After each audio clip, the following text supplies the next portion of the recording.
Xmun il-qawwi isem li għadu jidwi matul is-sekli mobbi bil-qawwa u l-misteru. Min kien dan ir-raġel straordinarju kapaċi jagħmel ħwejjeġ li jisbu l-bnedmin normali. Għaliex l-istorja tiegħu għadha taffaxxina ġenerazzjonijiet eluf ta' snin wara mewtu. Twieled fi żmien imqalleb meta l-poplu ta' Iżrael kien qed jokrob taħt il-madmat tal-Filistin, Xmun der bħal fanal ta' tama. Moni b'saħħa li tmur lil hinn min natura der li kien it-tweġiba għat-talb ta' poplu maħbub. Iżda ħafna ma jafux li wara din is-saħħa tremenda kien hemm moħħ bi bniedem profondament uman qed jitqabad kontra d-dawfijiet tiegħu stess. Is-saħħa tiegħu kienet leġġendarja. Stejjer ta' emilu kienu jiċċirkolaw mal-inħawi kollha, jimlew il-Filistin bil-biża' u lil ta' Iżrael bit-tama. Iżda xiġri meta l-aqwa raġel b'saħħtu fid-dinja jiskopri li l-akbar taqbida tiegħu mhix kontra l-eżerċti, iżda kontra hu nnifsu. L-iskrittura turina Xmun kumpless bniedem ta' kuntrasti.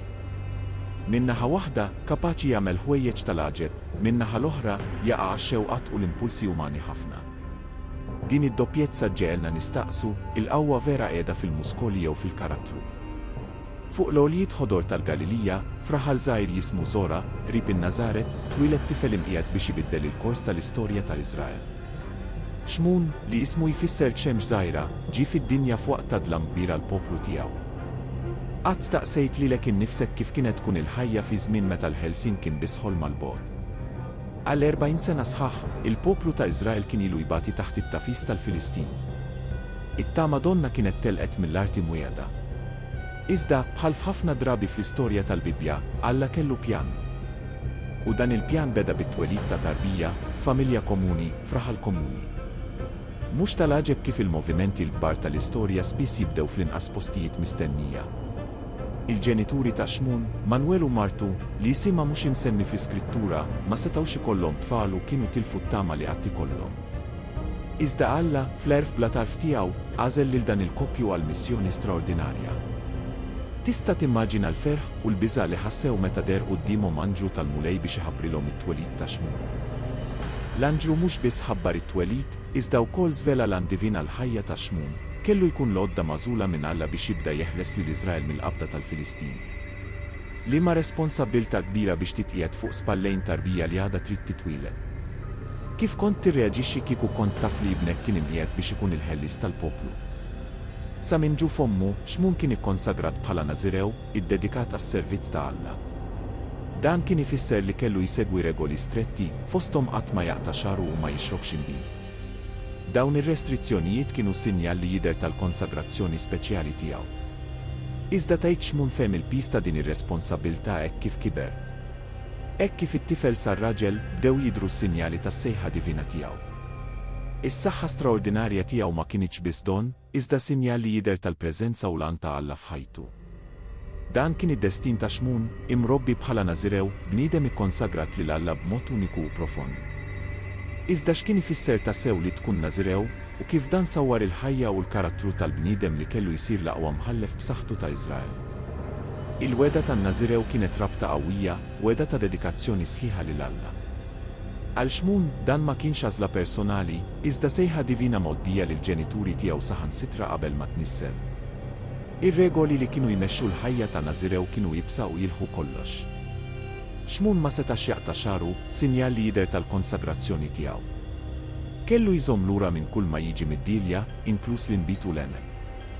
Barra minn hekk, ma setax imiss ġisem mejjed, lanqas taqrabatu l-qrib. Tista' timmaġina kemm kien jibestejx taħt dawn ir-restrizzjonijiet f'soċjetà fejn l-inbit kien parti mis-soltu fl-ikel u fejn ir-riti tal-mewt kienu importanti ħafna.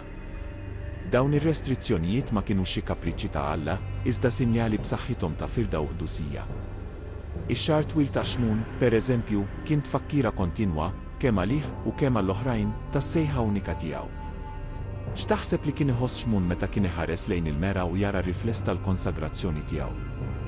Żgur li tikber bħala Nażirew kienet esperjenza li tiżolak għaż-żagħżugħ Xmun. Fil-waqt li sħabu setgħu jieħdu sehem bla xkil fiċ-ċelebrazzjonijiet u riti soċjali, u kien dejjem għalih, dejjem differenti. Tgħid dan ikkontribwixxa għal xi għażliet dubjużi li jagħmel aktar il quddiem f'ħajtu. Min-naħa l-oħra, l-istat ta' Nażirew kien jagħti lil Xmun arja ta' misteru u qawwa. In-nies kienu jafu li kien speċjali, magħżul minn Alla għal skop akbar. Dan żgur kien kemm biss kif ukoll privileġġ.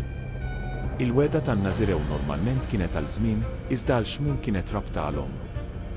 Dan ifisser li kuljum f'ħajtu kien tiġdid ta' din il-weda, għażla kontinwa li jgħix għal Alla. Kemm rida soda u dedikazzjoni kellha teħtieġ din. L-ewwel tbejt kbir ta' Xmun ġie meta ddeċida li jiżżewweġ mara Filistija. Aħseb ftit xokk u diżappunt ħassew il-ġenituri tiegħu. Hawn kien binhom, imrobbi biex jeħles lil Iżrael mill-Filistin, jażel mara minn fost l-istess nies li kellu jiġilet kontrihom. Kif kont tirreaġixxi kieku ibnek jew bintek jiddeċidu li jiżżewġu lil xi ħadd li jirrappreżenta dak kollu li int kontra tiegħu?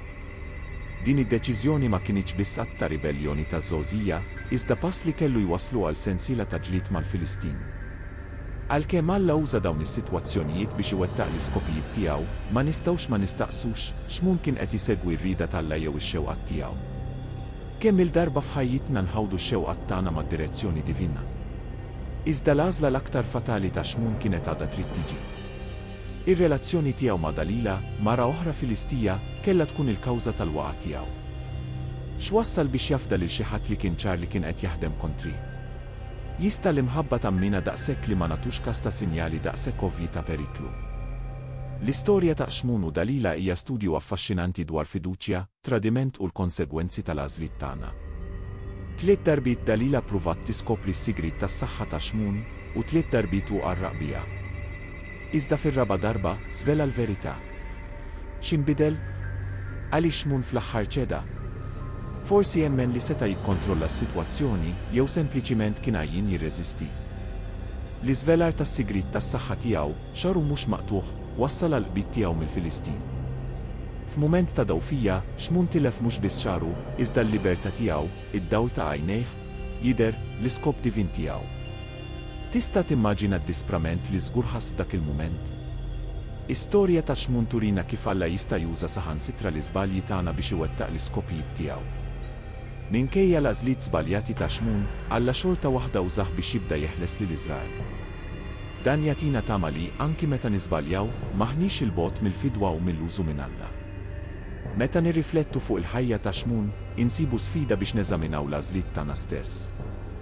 X'inhuma daliliet f'ħajjitna, id-dawfijiet jew it-tentazzjonijiet li jeddu li jbeduna mit-triq tagħna? Kif nistgħu nsaħħu r-rieda tagħna biex nagħmlu għażliet li jagħtu ġieħ lil Alla u jżommuna fidili lejn is-sejħa tagħna? Immaġina li qed timxi fit-triq imtarġa fl-Iżrael antika, meta f'daqqa waħda l-jum jgħajjat jiġri lejn. X'kont tagħmel?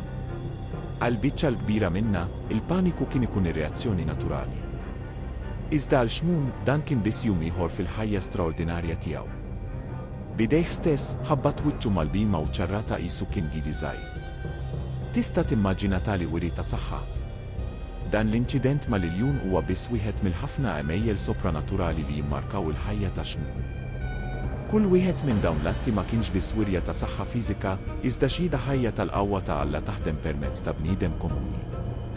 Is-saħħa ta' Xmun kienet tmur lil hinn minn dak li bniedem normali seta' jkollu. Mhux biss saleb il-jum, iżda wkoll f'okkażjoni oħra qatel 1000 Filistin billi uża biss ix-xedaq ta' ħmar. Raġel waħdu kontra armata, armat b'xejn ħlief qadma ta' annimal. Dawn l-għemejjel sopranaturali ma kienux sempliċi wirjiet ta' saħħa grossa. Kull wieħed minnhom kellu skop akbar fil-pjan ta' Alla biex jeħles lil Iżrael. Meta Xmun għala l-bibien tal-belt ta' Gaza u ġorrom sa fuq l-għolja, ma kienx biss wirja ta' saħħa, iżda simbolu qawwi tal-ħelsien li kien ġej għall-poplu tiegħu. Kif taħseb li ħassew ruhom l-Iżraeliti meta raw dawn is-sinjali ta' tama? Huwa importanti li ninnutaw li s-saħħa ta' Xmun ma kienx tiegħu stess, iżda don minn Alla.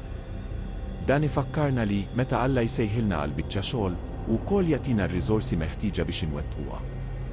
Qatt ġarrabt mumenti f'ħajtek fejn ħassejt li Alla tak saħħa lil hinn mill-kapaċitajiet naturali tiegħek. L-għemejjel ta' Xmun kienu jservu wkoll ta' xhieda lill-Filistin tal-qawwa ta' Alla ta' Iżrael. Immaġina l-impatt li tali wirjiet kellhom fuq kultura li kienet tadura ħafna Allat. Kif taħseb li kienu jispjegaw dawn l-avvenimenti? Tajt xi wħud mexxew biex jiddubitaw it-twemmin tagħhom stess. L-istorja ta' Xmun u Dalila hija waħda mill-aktar rakkonti drammatiċi u li jmissu l-qalb fil-Bibbja. Hija storja li tkellimna dwar l-imħabba, it-tradiment u l-konsegwenzi qerrida tad-dawfijiet tagħna. Immaġina lilek innifsek flok Xmun, raġel moni b'saħħa sopranaturali, iżda vulnerabbli għas-seħer ta' mara. kif kont tieħu ħsieb sitwazzjoni bħal din? Dalila, mara Filistija, daħlet fil-ħajja ta' Xmun bħal tempesta, twiet imħabba, iżda ġġib erda. Il-mexxejja Filistin, imġennin biex jiskopru s-sigrit tas-saħħa ta' Xmun, offrew lil Dalila ġid kbir biex titradih. 3 darbit Dalila pruvat taqla s-sigrit minn Xmun, u 3 darbit u qarraq biha. Iżda li Xmun baqa' jilgħab bin-nar? Tgħid verament hemmen li seta' jafda lil Dalila, jew kien mammex bl-imħabba. Il-persistenza ta' Dalila fl-aħħar ta' il-frott. Kif tista' tgħid li tħobbni, tneħdet, meta ma tafdanix? Kliema jidwu matul is-sekli ifakkarna fil-qawwa li l-emozzjonijiet għandhom fuq id-deċiżjonijiet tagħna. Kemm il-darba f'ħajjitna nħallu x-xewqa li nkunu maħbubin jew aċċettati twassalna biex nikkompromessu l-valuri tagħna. Fl-aħħar, għajjin mill-pressjoni kontinwa, Xmun żvela s-sigrit tas-saħħa tiegħu, xaru qatt ma maqtuħ, simbolu tal-weda tiegħu bħala Nażirew. F'dak il-mument ta' dawfija, u ta' mhux bis-sigrit, iżda d-destin kollu tiegħu. Dak li ġara wara kien kaskata ta' traġedji. Waqt li Xmun kien riqed f'ħoġor Dalila, xaru nqata, saħħtu ħallitu, u l-Filistin qabdu. F'mument wieħed, l-aqwa raġel b'saħħtu f'Iżrael sar l-aktar wieħed dgħajjef. Tista' timmaġina x-xokk u d-disprament li Xmun żgur ħass meta Ammun tebaħ li kien ġara. Il-Filistin ma kienx biżżejjed tal-jom li jaqbdu lil Xmun. Fatta kefrija maħsuba, la jawlu għajnejh, u ċaħduh mhux biss mid-dawl, iżda wkoll mid-dinjità tiegħu. Min imħallef ta' Iżrael għal priġunier Ama, il-waqa ta' Xmun kienet drammatika daqskemm kienet leġġendarja s-saħħa tiegħu. Marbut bil-ktajjen u Ama, Xmun ġinġiel jitħan il-qam fil-ħabs, xogħol li s-soltu kien riservat għall-annimali. Liema kuntrast mal-ħajja ta' qabel. Din il-parti tal-istorja tfakkarna li l-għażliet tagħna għandhom konsegwenzi xi drabi ferm iktar milli nistgħu nimmaġinaw. X'talimiet nistgħu nieħdu mill-waqa ta' Xmun għal ħajjitna stess? It-tradiment ta' Dalila u l-waqa ta' Xmun li ġiet warajja jistedinna nirriflettu fuq id-dawfijiet tagħna stess. X'inhuma l-punti mejtan f'ħajjitna li jistgħu jwasluna għal erda jekk ma noqogħdux attenti? Kif nistgħu nibbilanċjaw il-fiduċja fl-oħrajn mal-aqal li nipproteġu dak li hu l-aktar prezzjuż għalina?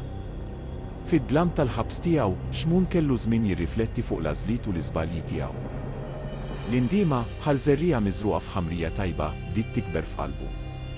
Qatt ġarrabt mument ta' ċarezza wara żball kbir, meta l-piż ta' għemilek fl-aħħar isir evidenti. Waqt li Xmun kien idur il-ġebla ta' tħin jum wara jum, xi ħaġa straordinarja kienet qed tiġri, xaru, simbolu tas-saħħa tiegħu u tal-weda tiegħu lil Alla, beda jerġa' jikber. Dan id-dettall li jidher żgħir ġor tifsira profonda. Ma jimpurtax kemm inkunu waqajna l-isfel, il-possibbiltà ta' fidwa dejjem preżenti. Tista' taħseb f'mumenti f'ħajtek fejn ġarrabt tieni ċans, mhux mistenni. Il-Filistin, fi stat ta' sakra bir-rebħa tagħhom fuq Xmun, iddeċidew li juruh bħala trofew waqt ċelebrazzjoni kbira fit-tempju tal-Alla tagħhom, Dagon. Ftit kienu jafu li kienu qed iħejju l-palka t-tmiem tagħhom stess. Kif taħseb li ħassu Xmun meta ħaduh fit-tempju, oġġett ta' daħka l-edewwa tiegħu? Fit-tempju, imdawwar beluf ta' Filistin jiċċelebraw it-telfa tiegħu, Xmun għamel xi ħaġa sorprendenti, talab. Lej Alla, għajjat, ftakar fija. Nitolbok saħħaħni din id-darba biss. Din it-talba ixida qawwija tal-ħnina tal-Alla. Anki wara l-iżbalji kollha ta' Xmun, Alla kien għadu lest jisimgħu. X'għallimna dan dwar il-karattru tal-Alla? Alla wieġeb għat-talba ta' Xmun u reġa' taħsaħtu għall-aħħar darba.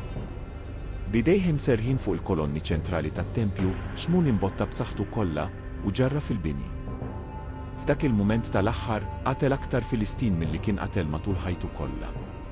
Tista' timmaġina t-taħlita ta' emozzjonijiet, trionf, niket, forsi saħansitra serħan li Xmun żgur ħass f'dawk l-aħħar sekondi. Il-mewt ta' Xmun kienet kemm att ta' vendetta kif ukoll ta' sagrifiċċju personali. Ta' ħajtu biex iwettaq is-sejħa tiegħu li jeħles lil Iżrael mill-Filistin. Dan it-tmiem drammatiku jfakkarna li Alla jista' juża saħansitra l-iżbalji u l-waqgħat tagħna biex iwettaq l-iskopijiet tiegħu. Kif tista' din il-verità ġib faraġġ u tama fil-ġrid tagħna stess? L-istorja ta' Xmun tispiċċa batta fidwa, iżda tħallina wkoll bi mistoqsijiet tar-riflessjoni. X'kien jiġri li kieku Xmun baqa' fidil lejn is-sejħa tiegħu mill-bidu? Kif seta' tkun differenti ħajtu? U madankollu ma nistaġbux bil-grazzja tal-Alla li permettit lil Xmun iwettaq l-iskop tiegħu anki fl-aħħar. Meta nqisu l-vjaġġ tal-fidi tagħna stess, x'inhuma l-kolonni f'ħajjitna li għandna bżonn inwaqgħu? Liema oqsma ta' ħajjitna għandhom bżonn indimgħu tiġdid?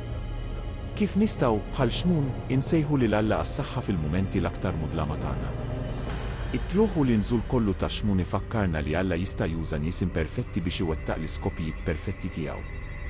Iħeġġiġna biex qatt ma naqtaw qalbna, ma jimpurtax kemm inkunu waqajna l-isfel, għax ma' Alla dejjem hemm tama ta' fidwa u bidu ġdid. Meta nirriflettu fuq din in-narrattiva epika, insibu sfida biex neżaminaw ħajjitna. X'inhuma d-doni li Alla tagħna? Kif qed nużaw dawn id-doni biex naqdu lill-oħrajn u nagħtu glorja lil Alla? L-istorja ta' xmun tħeġġiġna nħadnu s-sejħa tagħna b'umiltà filwaqt li narfu li s-saħħa tagħna ma tiġix minna nfusna, iżda minn Alla. Fl-aħħar nett, ħalli l-ħajja ta' xmun tispirana biex nippersistu fil-fidi tagħna anki meta nitfixklu. Ħansibu faraġġ fil-verità li Alla qatt ma jaqta' qalbu minna anki meta nonsu. U ħanitalmu bħal xmun fil-mumenti finali tiegħu, nafdaw għal kollox falla u nħallu lilu juża ħajjitna għal glorja tiegħu. Ħaddin ir-riflessjoni fuq il-ħajja ta' xmun tispirakom tgħixu bi skop u fidi mġedda. Ħal grazzja u s-saħħa tal-Alla jkunu magħkom f'kull pass tal-vjaġġ tagħkom. Sal-laqgħa li jmiss tagħna.